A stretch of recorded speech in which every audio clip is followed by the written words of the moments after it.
हे हर नर्मदे हर. आम्ही जात आहोत शहापूरकडे. हे पूर्ण देशी म्हणजे गावरान जनावरांचा कळप आहे हा.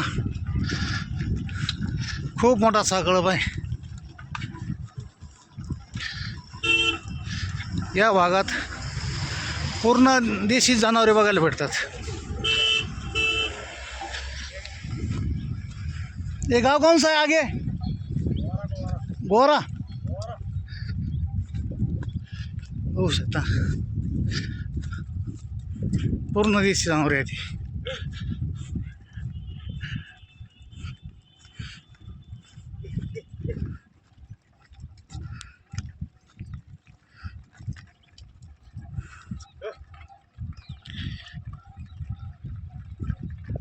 नर्मदे हर.